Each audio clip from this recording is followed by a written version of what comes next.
of serving in the military, of LGBTQ people serving in life, of transgender people. I'm going to talk today a little bit about transgender folks, what they're dealing with right now in the military, what's happening today. My experience was as a Navy psychologist and an Army officer. I was active duty Navy, and I was bisexual and in hiding, and lived during the persecution, the active persecution and prosecution of all LGBTQ people who were visible in the Navy, the Army, the Marine Corps, and the Air Force in the 60s, 70s, 80s, 90s, and it's still going on in its own way. But I'm going to delve into that a little bit. I'm going to talk particularly about Emily Schilling, a fighter pilot who was just recently discharged from the service.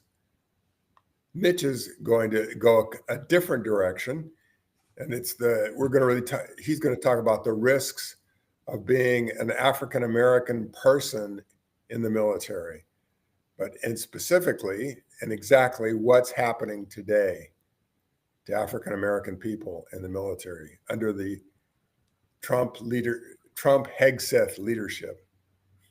Mitch, you want to start today? Sure. Um, so yeah, we're definitely going into uh, issues of racial issues that are going on, but I actually sort of wanted to touch on uh, uh, I wanted to touch on sort of the framework first that everything is falling into right now. As you already pointed out, this is a Trump Hegseth deal. Hegseth's questionable uh, qualifications to be leading the U.S. military. Those specifications, I'm not going to try to go into that. The line troops, the other officers, everyone knows better than I do exactly how unqualified he is, and I'm sure can highlight those factors for themselves. I wanted to start out talking about the part of it that makes a little more impact for the rest of us, not just that he's not exactly competent, but the process he's going through to make the government, the military, excuse me, to make the government more malleable to Trump's wishes for the inappropriate things that he's going to be doing.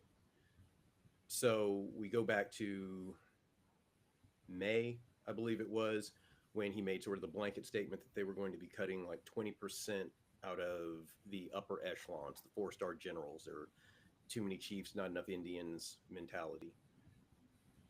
Uh, there's a little more to that than that, because I know we had like a separate breakdown for like the National Guard and some other areas, but it was basically a 20% reduction. And what we've really seen over the last several months, the last 6 months, is not so much that they're reducing that staff presence as they are turning that whole situation into a loyalty test. The people that they are Mm-hmm. removing are the people that are not necessarily towing the Trump Hegseth line, not the people who are incompetent, not the people who, there's already six guys in that department that could be run by three. It is literally just if you're not doing what we want, we're going to slide you out. Uh, there is a sexist and racist component to that. They are removing a lot of uh, black officers. They are removing a lot of women from positions of control. And we're kind of going to cycle back to that, but I wanted to sort of just start off by talking about um, some of the people that he has removed and why he has removed them in the last several months. So my list starts with there's a Rear Admiral Milton Sands. Um, he was on the Navy side of the picture, and effectively he was removed because he supports everyone.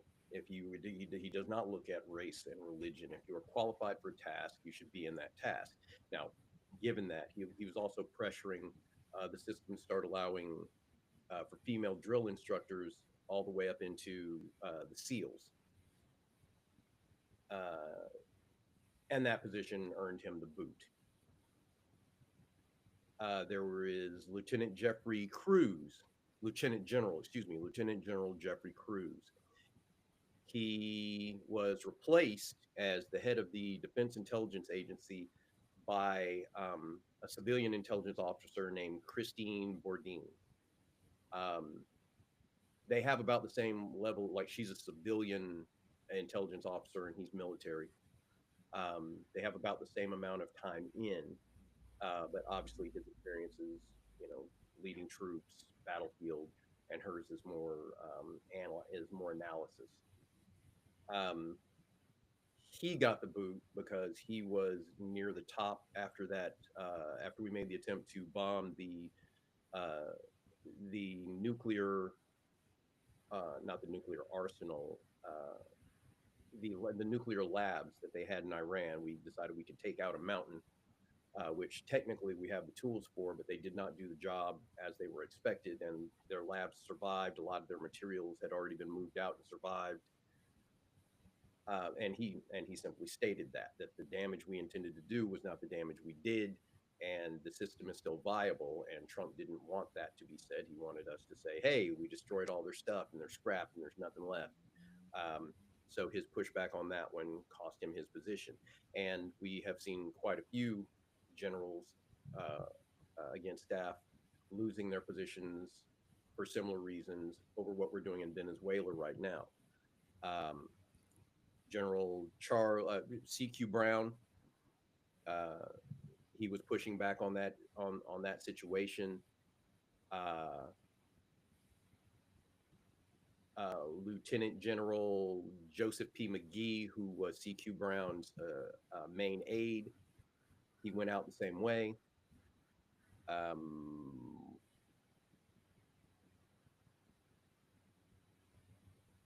Admiral Alvin Halsey, again, pushing back against our activities in the Caribbean, and they pushed him out of his position. Are these all black officers? Only one of them, CQ Brown. CQ Brown. Is one of the individuals who I specifically looked up, who was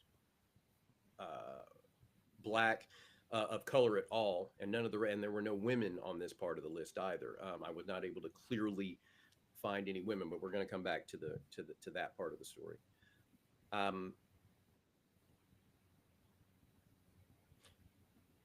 More to our focus, Rear Admiral Michael Donnelly. He was the commander of I believe it was the Arkansas. I believe that was his vessel, and he ended up losing his position. They basically kind of railroaded him on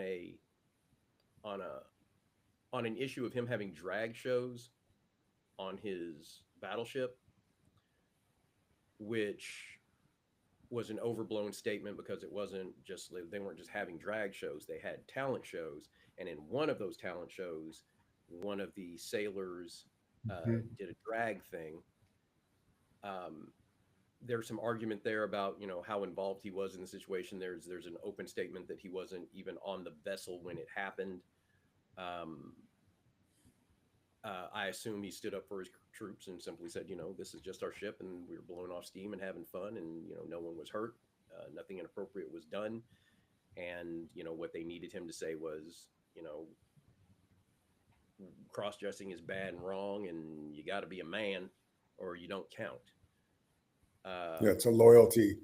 It's loyalty. It's not so much racial. It's say the right words, pledge allegiance to Trump, do what Hegseth says, then you get to stay. Right. Exactly. Yeah.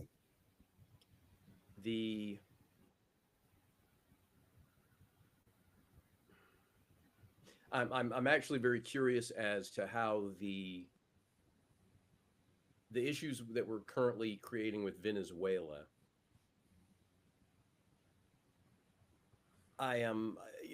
We have so many people who are resigning rather than push back, and then we have people who push back who get fired. And I assume in a few cases they get reassigned, but they mostly seem to be getting fired. And we're at a point now where, since we've already started moving troops into the area, what I'm wondering is, and that I'm not hearing anyone say anything about, is whether or not the leadership currently is basically just playing the go along game. There's nothing to put their foot down about, so you're being asked to move your troops, your ships, your aircraft to a new area. No one's being harmed by that. Their presence isn't doing any damage. So that's fine in and of itself. Are they playing the game where they're just waiting to receive an order that they know is inappropriate so that they can then put their foot down? Or do the people we have currently in charge agree with the administration, and they're the sort of people who are simply going to act when they are instructed, which then immediately turns into a question of whether or not the sailors on their vessels, the soldiers they're going to put on the ground, do the same. Well, it's when you're a military officer, you're already in a bad position. If the commander in chief, Trump, who has zero military experience, if So he zero, he says went we're, to an academy, didn't he? At one point, didn't he go to the academy? I guess we could call that, yeah, his father sent him to a military school, but he sought multiple deferments to stay out of the military itself, because he knew that he could not handle doing what anyone else says to do. There you Yeah. go. But if he speaks, but he is the embodiment of the Constitution in his mind. And when he says to a general officer, you're going to invade Venezuela, well, that's a real difficult position to be in. To disagree, that's almost impossible to disagree. Well, you can express your opinion, maybe. I don't think with Trump you can even express your opinion. I don't think he's really open to being advised by people very much, other than the very, very loyal folks.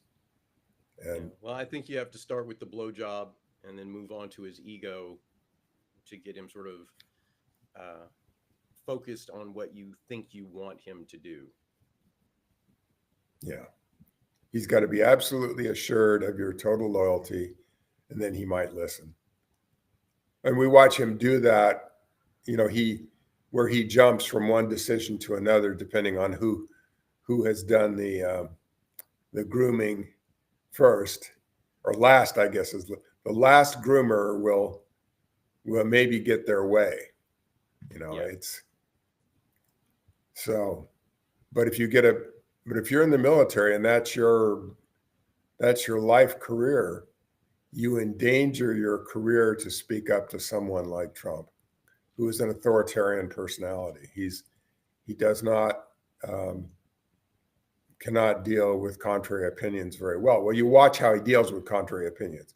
He just switches from one position to another because he has no stable judgment of his own. He looks for opinions that might work for him in the moment, but he really doesn't look to the long-term consequences of his actions, which is all personality disorder problems, but we've all tried to diagnose Trump, and it seems to be a fool's errand, because there are a lot of people who really, really want this in our country, apparently. But anyway, you were saying, and I thought you were going to talk about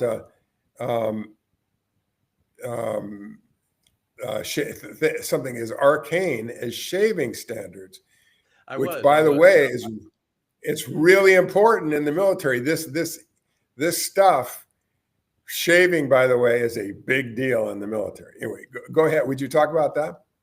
Well, and I'm going to get to that. I'm still Okay. So let me move forward. Skipping over the any other matters of loyalty. I feel like the second biggest chunk of damage he's doing outside. I mean, as we were talking, he's bouncing people out. But with what I wasn't able to find was clean information about women in the military, where our current recruitment of women for the military is. So I don't know that we have fewer women trying to get in, or more women being pushed out, or women being sort of held rather than promoted. I can't find clean information on that. What Hegseth is definitely up to is he's trying to erase them from the military. Um, in that meeting they had in September, the one where he dragged everybody in where he dragged in all the staff officers from all over the world and gave them that pointless little meeting that could have been a text. He said in that meeting that he wants the military to maintain the highest male standard, and he was very specific in saying the highest male standard. So outside the sexist approach to how our military is supposed to run, and the complete lack of awareness about what women do in their day to day, what anybody does, it feels like in their day to day duties as soldiers. Um, he has then gone backwards and started removing information about how women serve. He's been removing, plaques and texts and honor and honorariums that are up about the services that women have done for the U.S. military over the years, or the service they have performed for the U.S. military over the years. Yes.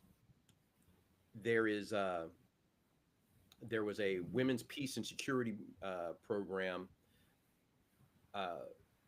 that Trump had moved out during his first term, and now coming in under Hegseth, they have axed a program called, hold on, let me find it, the Defense Advisory Committee. They have axed a program called the Defense Advisory Committee on Women in the Services. Now, that's like a 70-year-old program. It was started under Defense General George Marshall, of Marshall Plan fame, who clearly understood that women were going to be part of the military long term, and we needed to be aware of what they brought to the table and how we needed to deal with them. I mean, they've been in the Army since at least the Revolutionary War, so I guess that's funny that it took another a couple of hundred years on top of another 100 years on top of that before we recognized it and accepted it. But that's an organization that has, women make up a full fifth of our military. This organization spoke to the needs, the expectations, the goals, and I found a source that said that 98% of the advisements that they have given to the military have actually been employed, and the number was like out of 1,000, 1,200, something like that. 98% of their suggestions have been taken up. So clearly an effective, functional organization, and Hegseth has removed them because we can't have women being present and standing for something.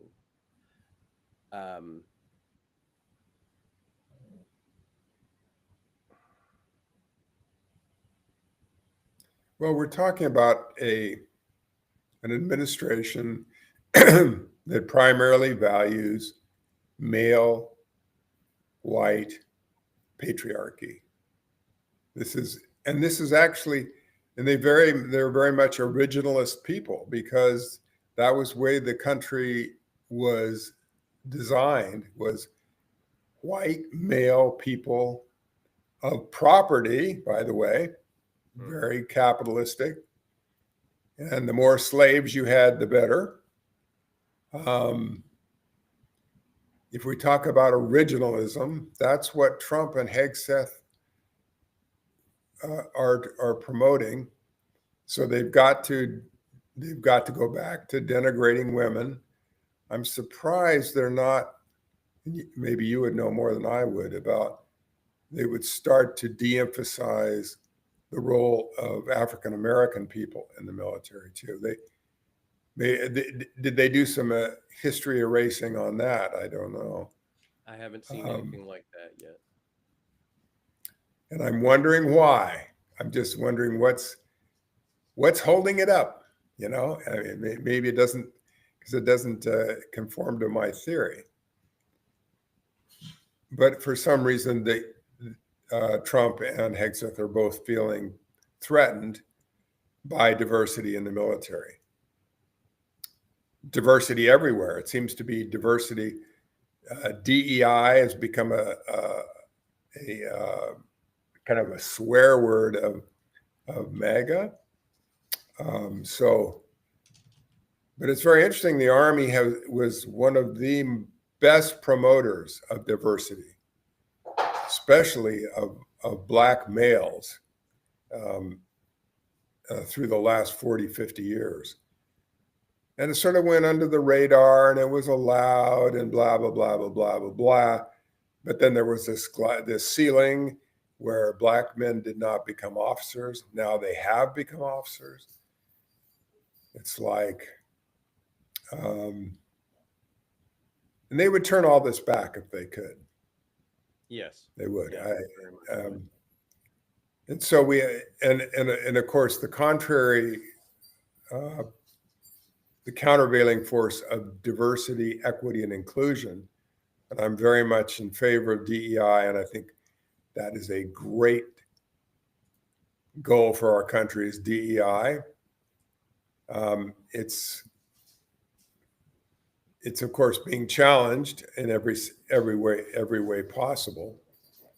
And we see with trans people, you still haven't told the story. I'm going off on trans people, and I still haven't heard about shaving. I was trying to get you to talk about shaving, but you won't talk. The military loves shaving, and they're very much into it. It's a big deal when you go into the military. So when I was finishing my PhD in psychology, I applied both to the Air Force and to the Navy.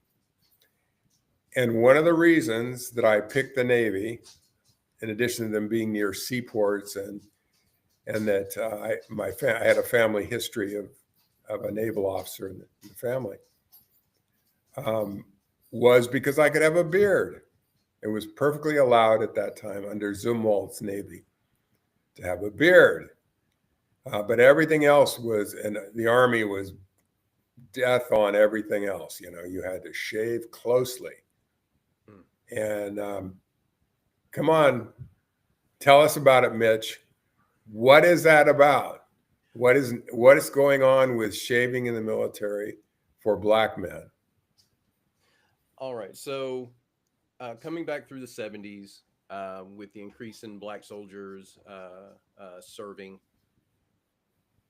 at some point it just simply got recognized that the regular shaving profile was not going to work, and that was effectively because it is a comparably common thing among Black people to have something that's called pseudofolliculitis barbae.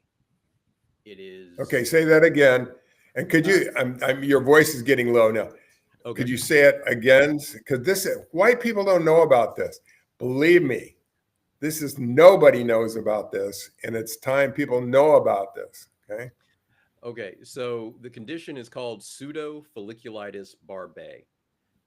It is it's an acknowledgement that when some people shave, once the skin is broken, bacteria gets in, you start to develop infection, um, and that results in irritated reddened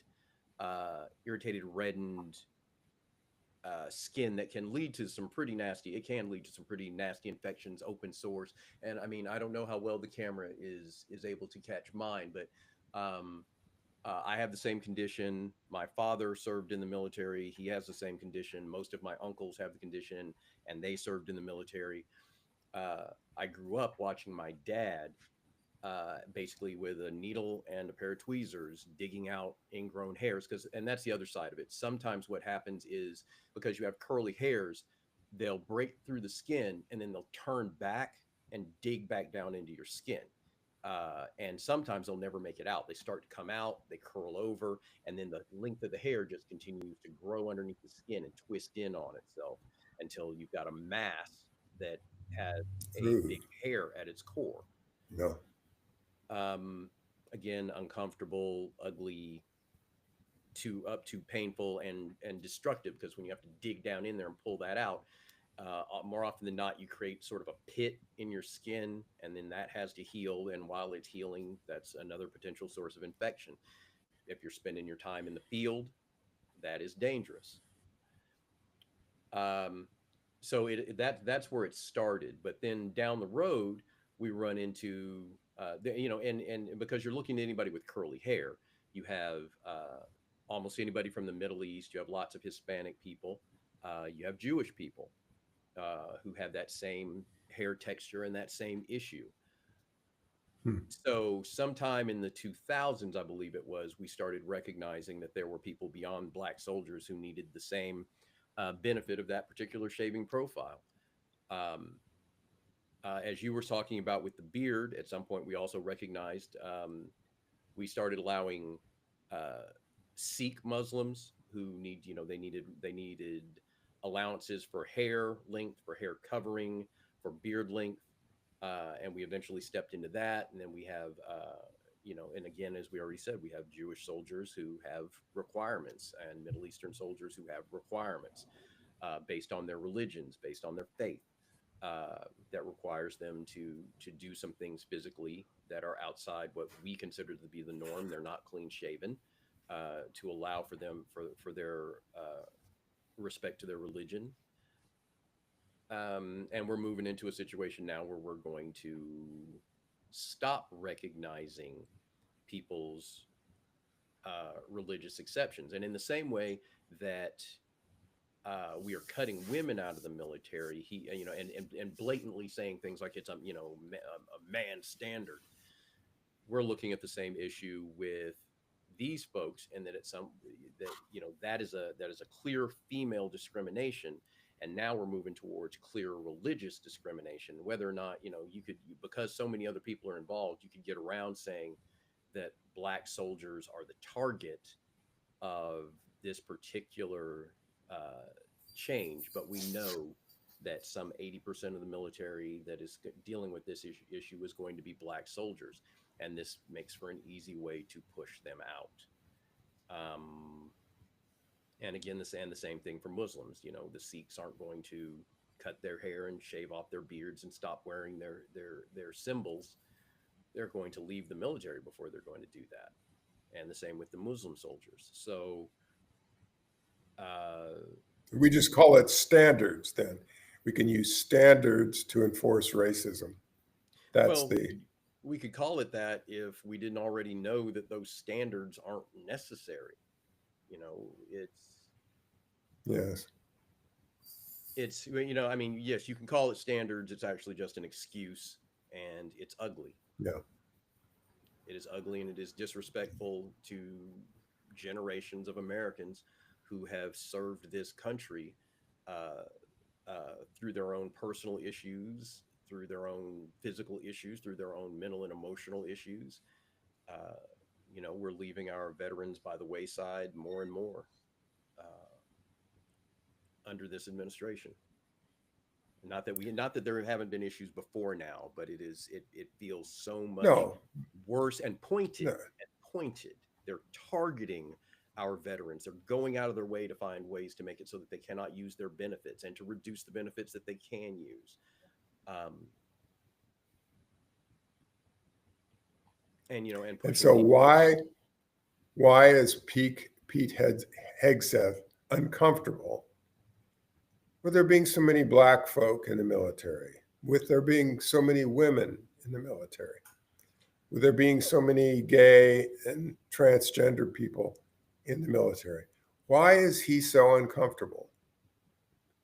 Unless we can do a deep dive on his history, the way he was raised, where he was raised, talk to everybody who ever knew him. I mean, we literally have to dissect his life to find out what makes him a misogynistic, uh, uh, homophobic, transphobic, uh, racist Okay. assholes. Now, yeah, we do know Trump well enough, though. So why is Trump so uncomfortable with Black folks, gay folks, women in equal power positions to him? So Not as their maids, not as in the closet doing his hair or makeup on The Apprentice, or being his producer, or what, or cameraman on what is so uncomfortable for Trump about DEI? Why is this so upsetting to him? well, What do you from my think? position, and we've had this argument sort of around me. We've discussed this many times, and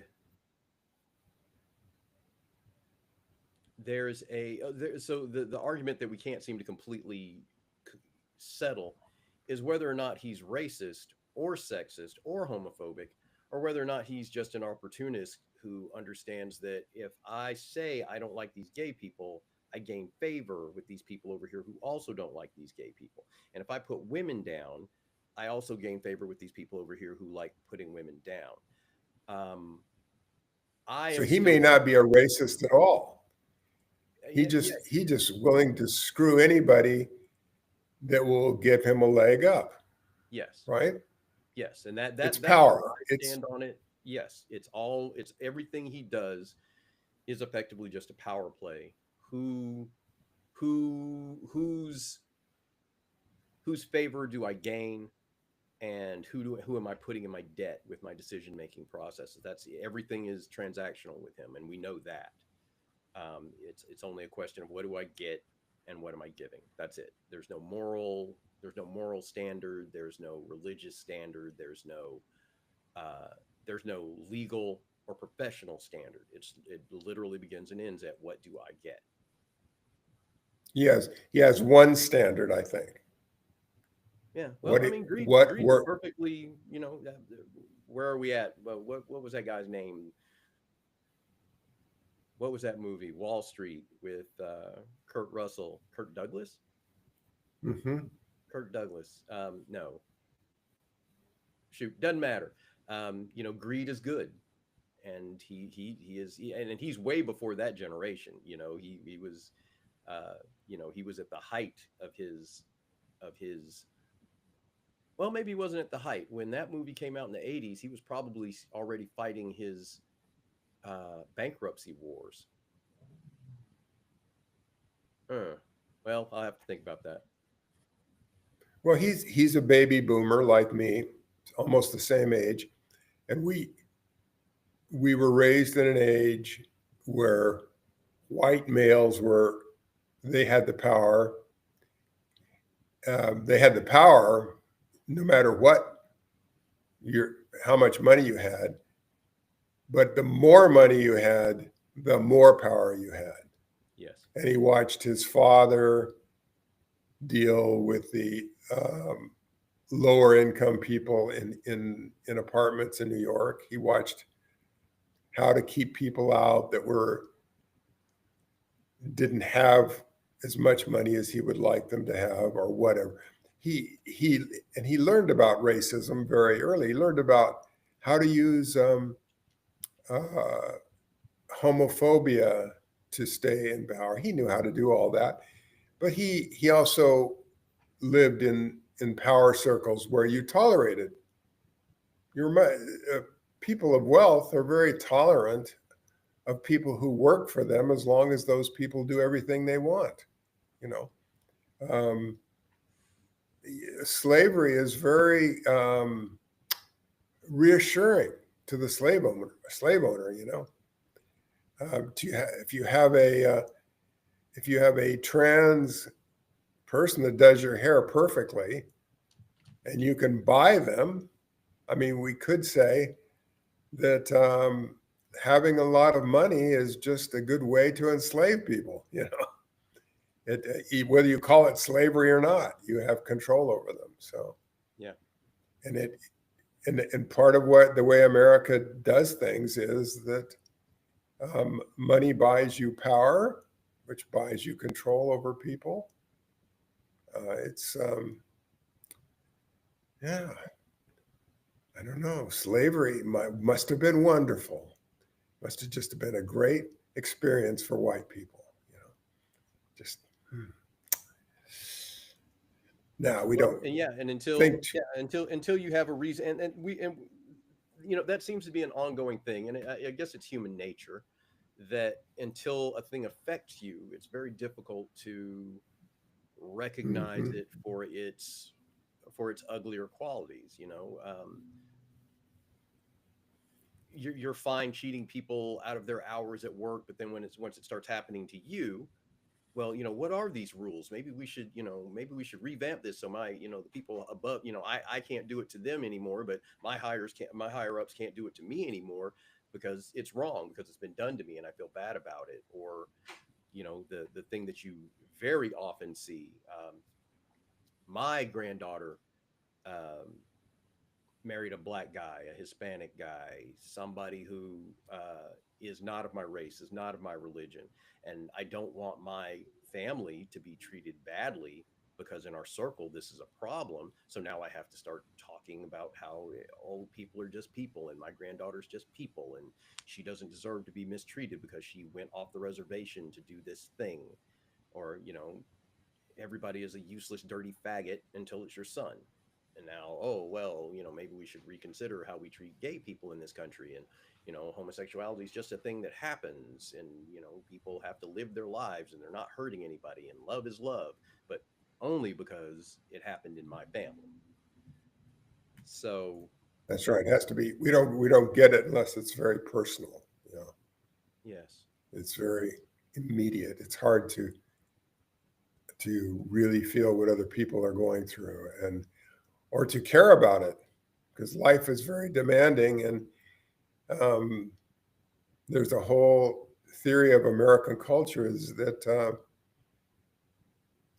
we're all climbing to higher levels of income and power, and that's the American dream. We'll all own a house, we'll all own a car, we'll have 1.7 children in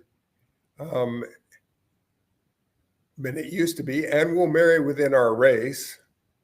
I mean, And our religion. there used to be all kinds of other parts of the American dream. Immigrants will serve us. That's part of the American dream too.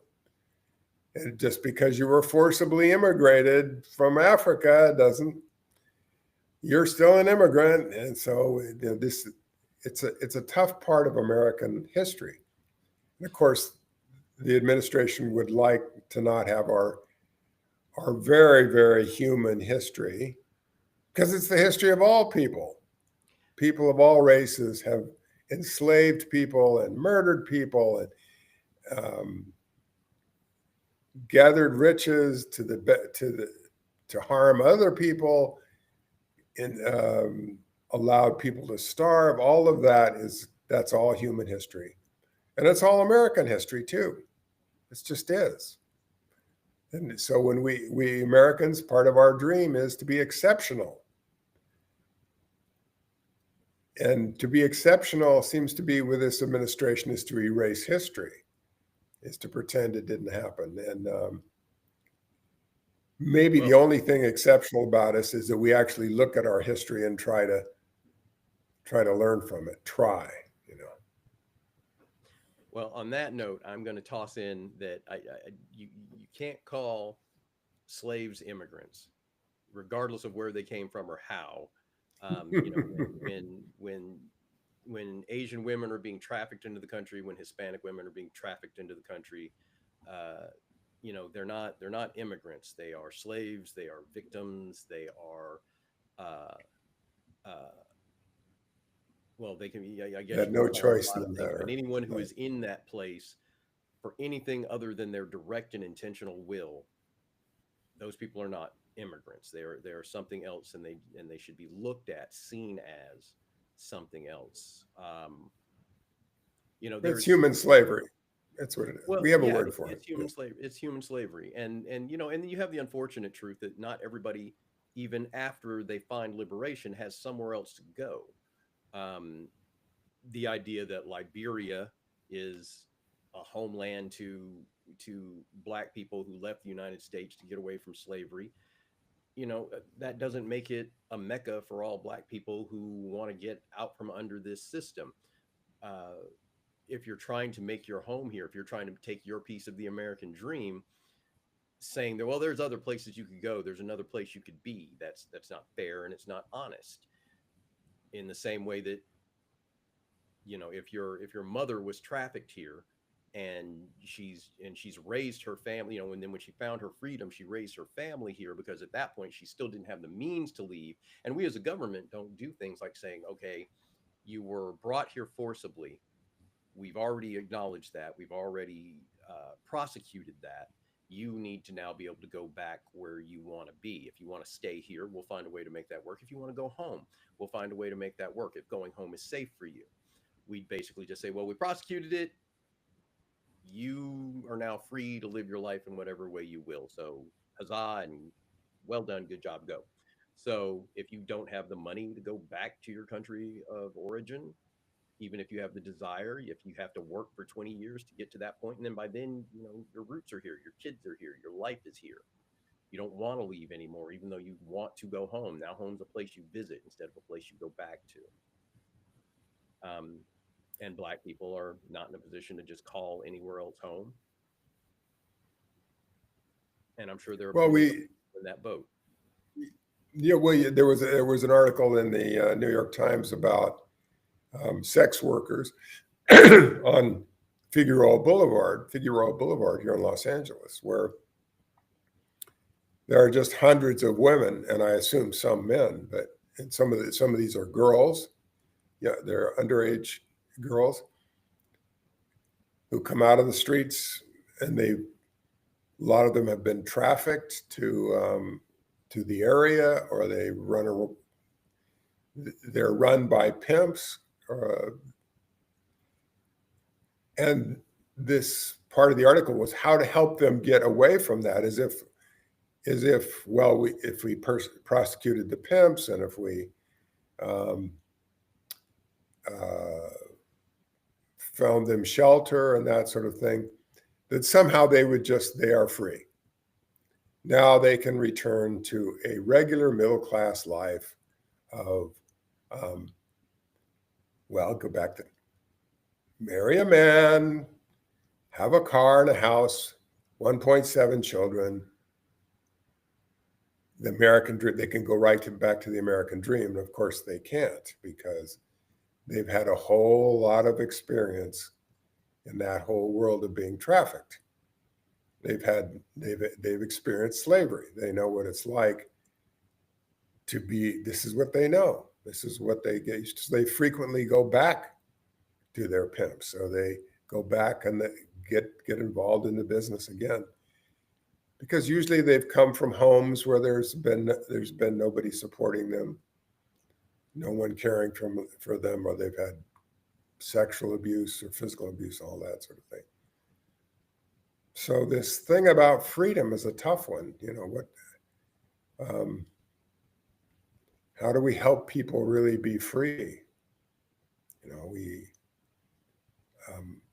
I think in our country, we want to provide so much opportunity for everyone, and we want to present equality for everyone, at least equality under the law, equality of opportunity. I've always thought that was part of the American dream, but it competes with the other part of the American dream.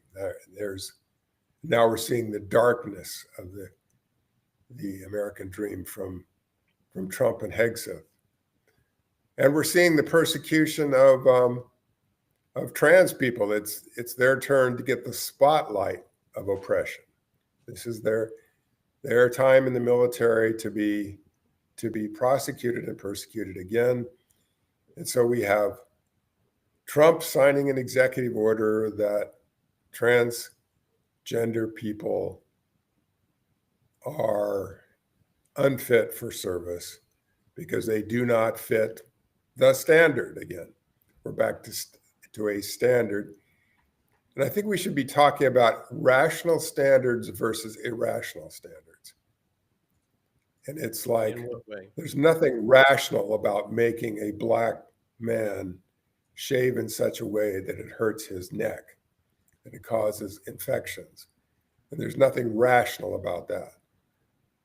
And it's just, and what used to be is that black folks were not allowed to serve with white folks in the military. Another crazy sort of standard of that skin could matter somehow.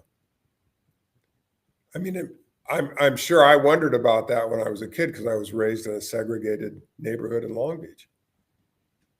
But when I went into Army basic training at Fort Lewis, Washington, the best leaders I had were Drill Sergeant Allen, and he was the senior drill sergeant. I don't remember my platoon sergeants. Oh, Edwards.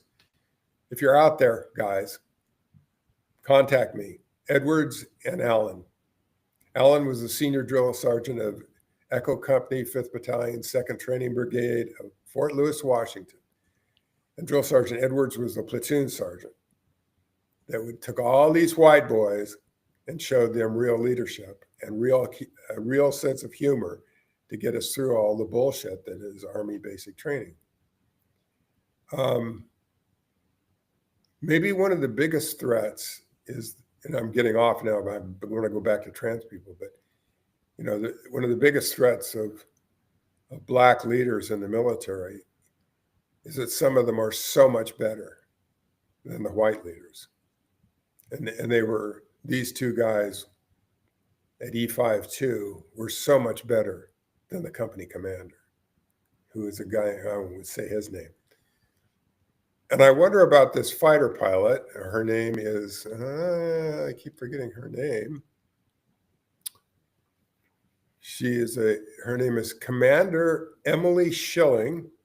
She's a decorated Navy pilot who is the lead plaintiff in Schilling versus Trump, one of 3 federal lawsuits challenging the Trump administration's executive order barring transgender service members. So what the military is up to now is telling anybody that has, quotes, gender dysphoria, it's a diagnosis, that they have to leave the military. It's sort of like, we can't seem to accommodate a decorated fighter pilot in her needs to feel more comfortable about herself by providing hormone therapy. I don't think she's had any surgeries. I don't know. But really, we wouldn't accommodate that. We would instead, I don't know if was an F-16 pilot or an F-35. It costs $6 million to train a fighter pilot. Mm-hmm. But no, Emily has to leave. Oh, that's an F-16. Oh, an F-35 is only $13 million. So are we out of our minds? And I must answer that, yes, we are. We are insane to have someone like Emily Schilling be discharged because this somehow concerns Pete Hegseth or the MAGA folks.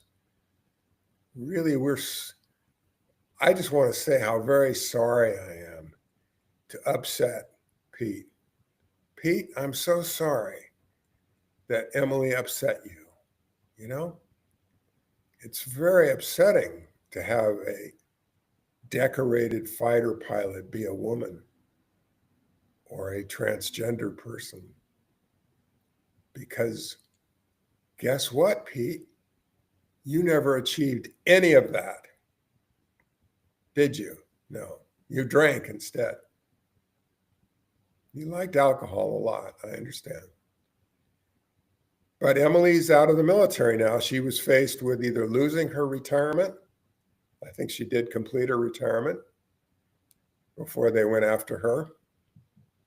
And so we've lost another fighter pilot. Well, can we really afford that as a country? I don't know.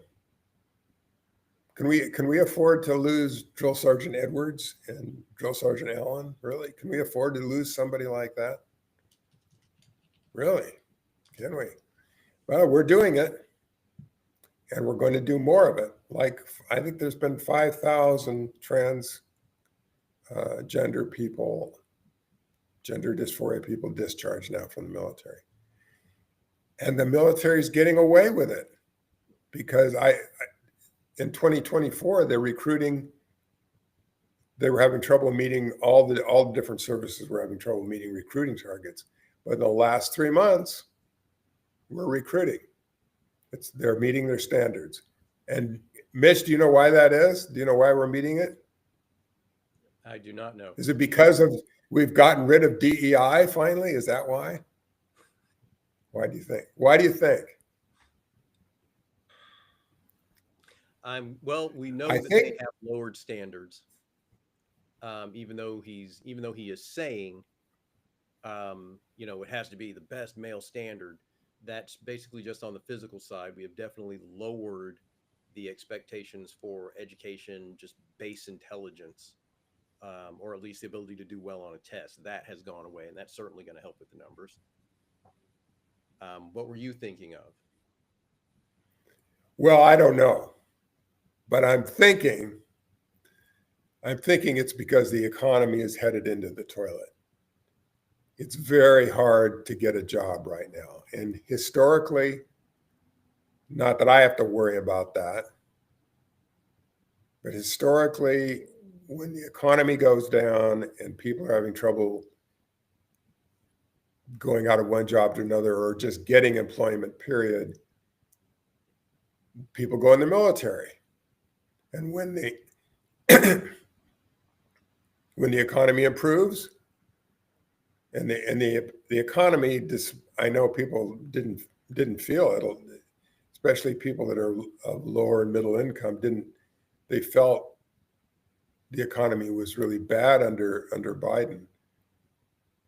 But it's so much worse now. It's like, I mean, you could readily get a job under Biden. At least what I'm hearing is you can't now. It's just very hard to go from one job to another. So people are holding onto their jobs. That's what I'm hearing. That's the statistics I'm hearing. But I won't make that gospel. That's just what I think's going on. And the military has always been the employer of last resort. I mean, in the pervasive racism of our culture, where we've denied equal employment to Black people, women, LGBTQ people. There's a lot of transgender people in the military just because they've been thrown out of their houses. They've been already victimized by their own families, their own communities. And they find, like some of the people we interviewed, they found a community within the military. So it can be a tremendous democratic, what's the word, engine of equality, of economic opportunity, of being able to climb the ladder within American culture. Or if it gets in the hands of people that don't believe in diversity, inclusion, and equity, they don't believe in it, which Hegseth doesn't, obviously, then it becomes an instrument of oppression. I mean, so I got out of graduate school $15,000 in debt in 1972, I think it was, which was a lot of money then. And I had I did not have a job. I was married. I had a baby and a second child on the way. I had no money. I had no job. I had no insurance. I didn't have zippity doodah. And the Navy was a great opportunity for me. It paid off some of my student loans. It gave me a good salary. It provided, two of my children were born in naval hospitals. It trained me in a profession that was very good for me. And I would have stayed in the military if I could have been myself. If I could have come out and been myself, I would have stayed probably. Because there was wonderful opportunities for me there. But at that time, the Navy was not a safe place for LGBTQ people. I mean, there were a lot of people doing it, making it work, but it was nothing safe about it as far as just being able to be out and normal and all of that. So we're kind of headed back towards that. Looks like we got somebody in. That's kind of what Hegseth and Trump want. They want to turn back time. I want to do a shout out to Emily Schilling. She started something called SpartaPride.org. Go to it. Take a look at what they're doing, especially if you're a transgender person.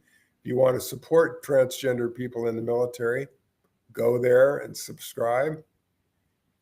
Also, we want you to subscribe and watch us too. So if you like what you heard today, or you could look back over our other podcasts too, some of our guests, like and subscribe, will you? And go look at Mitch and Mai's movie, Love and Country. It's about two gay men, or at least one gay man, and maybe one bisexual man. I don't know.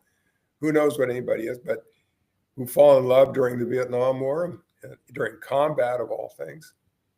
And my book, Love and Country, is even more depth exploration of that story. So we're glad you came to join us, and maybe you learned something today, and maybe you can teach us something about DEI. Maybe you can comment about it and how DEI has helped you, or how you think it's totally and completely wrong, and that we should go back to what people normally do, which is discriminate against each other and oppress those who are not as powerful as we are. That's just the normal human thing. The thing about America is it did something different. It tried to do something different. And it got off to a rough start, Our founding fathers were really into slavery. And we got into a rough start, but we got the idea going of equality. Everybody gets a shot at running their own country and running their own communities. And that idea got loose in the world, and it's loose now. And it's still loose in America. So thanks, Mitch. Thanks for being there. Thank you, Dr. Dayton. Good to talk to you.